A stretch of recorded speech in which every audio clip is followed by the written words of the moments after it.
you guys are an iconic group, period.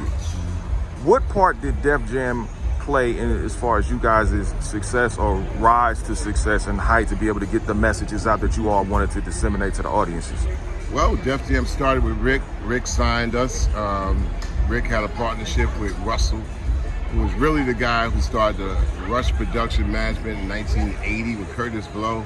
They've been around, and Def Jam started in 1984. We got signed to Def Jam in 1986 after Rick tried to chase us down for 2 years.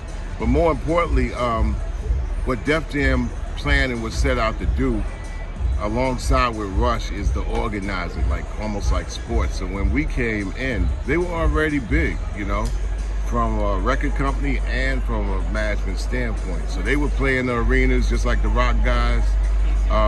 They were also doing the commercials. Like Enemey came through, it's just to add a little electric to the house that was already built. You know, LL Cool J had a floor.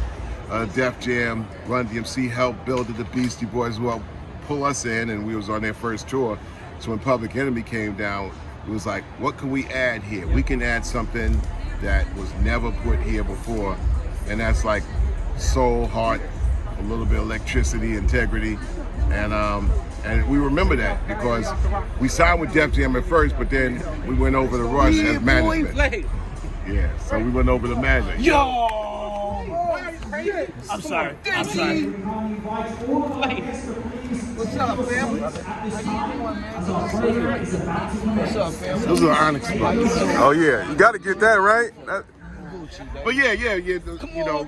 The key is that they were already big, so when we signed with Rush as a management company, that merged the two together, go up like that. So.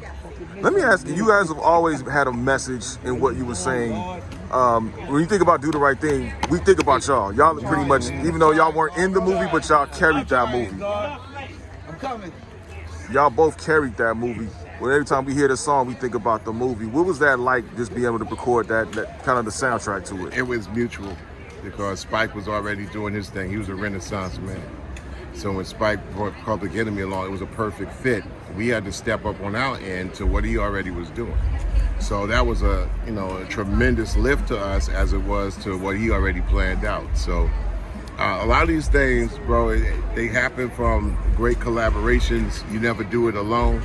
You move as a team. And Public Enemey and our whole operation, we were a team inside of a team, moving along with the team, whether it be Spike Lee and his 40 Acres of Mule, Def Jam as a record company, and then Rush Production as a management company. And that's what we're going to talk about even tonight, because our relationship with Lyor happens from a management standpoint with Rush. It's us against the world. So we're very clear on what it was and what it had to be. Flav, how much fun did you have with that, man? Just being a part of it and seeing everything that you created as well. Well, I ain't gonna lie, but I had so much fun to where I ended up becoming the mascot of Def Jam at one point. You know what I'm saying? In the whole nine. I thank Def Jam for having a real good team, behind us that did the right thing with us and the right thing with our music. You know what I'm saying? And also they put us in the right places, put us on the right tours. You know what I'm saying? And all of that contributes to who we are today, in size, to the world, to society.